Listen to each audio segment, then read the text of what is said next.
तीन बहनों की लालची भाभी। करिश्मा, रेशमा और मनीषा तीन बहनें हैं। उनका एक भाई भी है, मयंक। मयंक अपनी बहनों को बहुत प्यार करता है, लेकिन मयंक की पत्नी सविता इस मामले में मयंक से बिल्कुल ही अलग है।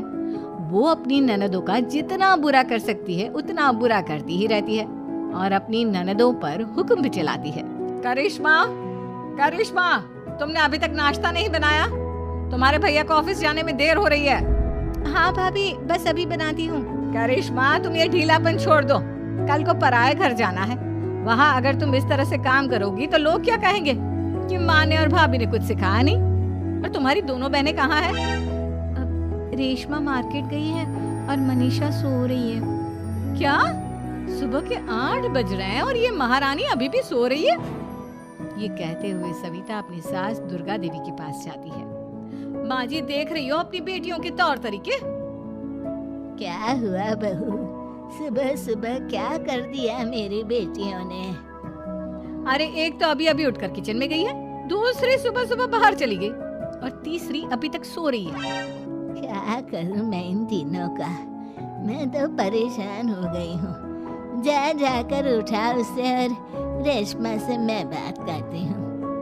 सविता सीधा मनीषा के कमरे में जाती है और उससे कहती है, महारानी जल्दी उठो, सूरज सर पर आ गया है। भाभी थोड़ी देर और सोने दो ना, मैं रात को लेट सोई थी। वो क्या ना, यूनिट टेस्ट चल रहे हैं। शराफत से उठती है या नहीं, या फिर पानी की भरी बाल्टी डालूं तेरे ऊपर? नहीं भाभी, मुझे बिस्तर में नहीं लाना, उठती हूँ मैं।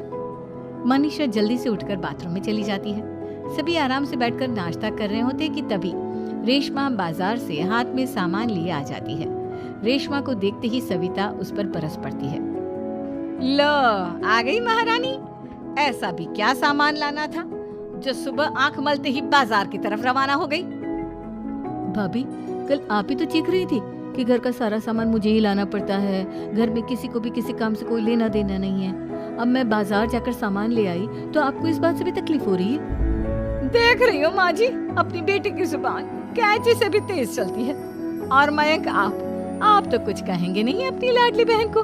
रेशमा, अपनी भाभी से ऐसे बात नहीं करते। चलो माफी मांगो। भैया, मैं क्यों माफी मांगू? आप भाभी से बोलिए ना कि हम पर कम हुक्म चलाया करे। हम इस घर की बेटियां हैं और आपकी पत्नी की ननद है, नौकरानी नहीं। लो कर लो बात। इनकी भलाई के लिए कुछ भी बोलो तो इन्हें बुरा लग जाता है। इस घर में यही इज्जत है मेरी। देख लो माँ जी, आपकी बेटी किस लहजे में मुझसे बात कर रही है। सविता वहाँ से चली जाती है।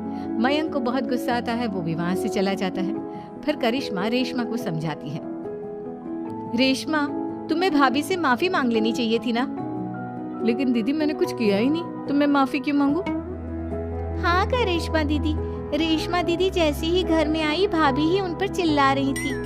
हाँ, मैं मानती हूँ कि गलती भाभी की थी। मैं तो इसलिए बोल रही हूँ कि भाभी ने माँ को तो पूरी तरह अपने वश में कर लिया है। वो हमारी बात सुनती ही नहीं। मयंक भैया हमारे लिए हमेशा खड़े रहते हैं, इसलिए उनकी बात का मान तो तुम्हें रखना चाहिए था ना। कोई फायदा नहीं दीदी, कुछ दिनों की बात और है, भाभी उन्हें भी हमारे खिलाफ भड़का देंगी। फिर वो भी माँ की तरह हमारी किसी बात का विश्वास नहीं करेंगे। इसी तरह सविता अपनी तीनों ननदों को किसी न किसी बात पर परेशान करती रहती थी। एक दिन मयंक अपनी तीनों बहनों के लिए गिफ्ट लाया। क्या रेशमा, ये तुम्हारे लिए हार का सेट। रेशमा, तुम्हारे लिए सुंदर सी ड्रेस। और मनीषा, तुम्हें किताबें पसंद है ना, तुम्हारे लिए किताबें लाया हूँ। थैंक यू भैया। थैंक यू भैया। थैंक यू भैया। करिश्मा, तुम्हारा नेकलेस कितना सुंदर है, ये भैया कहाँ से ले आए होंगे? मैंने भैया को 3 दिन पहले फोन पर ये डिजाइन दिखाया था और आज भैया ये ले आए। सविता तो अपनी ननदों के गिफ्ट्स देखकर जल गई और करिश्मा का नेकलेस तो उसे भी बहुत पसंद आया था। अपनी बहनों के लिए कितना अच्छा नेकलेस लेकर आए हैं, मुझे कभी कोई गिफ्ट नहीं दिया।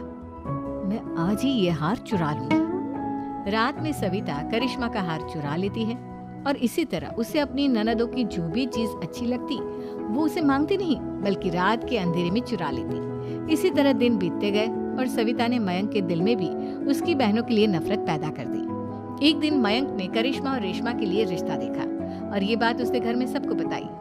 माँ, करिश्मा और रेशमा के लिए बहुत अच्छा रिश्ता आया है, वो लोग कल इन्हें देखने आ रहे हैं। आप और सविता मिलकर सारी तैयारी कर लेना। ये सुनकर करिश्मा और रेशमा खुश हो जाती हैं, लेकिन सविता सोचती है अगर इन दोनों बहनों की शादी हो गई तो घर और बाहर का काम कौन करेगा? मनीषा तो एक नंबर की कामचोर है, उससे तो किसी बात की उम्मीद लगाना ही बेकार है। मुझे इस शादी को रोकना होगा। अगले दिन सभी लड़के वालों के स्वागत की तैयारी करने में लगे होते हैं। तभी मयंक अपनी बहनों से आकर कहता है, तैयार हो गई तुम दोनों? देखो दोनों लड़के बहुत अच्छे हैं, मैं कोई कसर नहीं छोड़ना चाहता, इसलिए तुम उनके सामने अच्छे से बिहेव करना और अपनी भाभी से लड़ने मत लग जाना। करिश्मा, तुम वो नेकलेस पहन लो ना जो मैं तुम्हारे लिए लाया था। भैया मैं बहुत देर से वो नेकलेस ढूंढ रही हूँ, लेकिन मुझे मिल ही नहीं रहा। क्या तुमने नेकलेस खो दिया? तुम्हें पता भी है वो कितना महंगा था? तुम कोई काम ढंग से नहीं कर सकती। मयंक गुस्से में वहां से चला जाता है। थोड़ी देर बाद लड़के वाले भी आ जाते हैं। वो दोनों बहनों को पसंद कर लेते हैं और रिश्ता पक्का हो जाता है। लेकिन सविता के दिमाग में तो कुछ और ही खिचड़ी पक रही थी। वो पंडित जी के पास करिश्मा की कुंडली लेकर जाती है और उन्हें पैसे देकर करिश्मा की कुंडली बदलवा देती है। जब लड़के वालों के पास करिश्मा की कुंडली जाती है तो वो दुर्गा को फोन करते हैं। बहन जी, हमने करिश्मा की कुंडली अपने पंडित जी को दिखाई थी। आपकी बेटी की कुंडली नहीं बल्कि दोषों का पिटारा है। देखिए, मैं और मेरे पति इन सब बातों में बहुत विश्वास करते हैं, इसलिए हम आपकी बेटी से अपने बेटे की शादी नहीं करा सकते। इस तरह करिश्मा का रिश्ता टूट जाता है और सभी घर वालों को बहुत दुख होता है। अब कविता सोचती है, चलो करिश्मा का तो रिश्ता टूट गया, अब रेशमा का भी रिश्ता तोड़ना है। क्या करूं क्या करूं? अब सविता आवाज बदलकर किसी अननोन नंबर से रेशमा के होने वाले ससुराल में फोन करती है। हेलो, मैं कौन हूँ कौन नहीं ये आपके लिए जानना जरूरी नहीं, बस इतना सुन लो कि रेशमा का 2 साल से किसी के साथ अफेयर चल रहा है। बस रेशमा का रिश्ता तोड़वाने के लिए सविता का इतना कहना काफी था। अब रेशमा का भी रिश्ता टूट गया। मयंक और दुर्गा देवी ने रेशमा को खूब खरी खोटी सुनाई और उससे बार बार उस लड़के के बारे में पूछने लगे। आप दोनों मुझे क्यों परेशान कर रहे हो? अरे कोई लड़का होगा मेरी लाइफ में तो मैं बताऊंगी ना, जब कोई है ही नहीं तो कहाँ से लाऊं मैं कोई लड़का? तो तेरे होने वाले ससुराल वालों को फोन किसने किया था? माँ मैं नहीं जानती किसने फोन किया था, मैं सच कह रही हूँ। मैं तो पहले ही कह रही थी इसकी लगाम खींच कर रखो, लेकिन मेरी सुनता ही कौन है। आप चुप रहिए भाभी, ये सब आपका ही किया धरा है।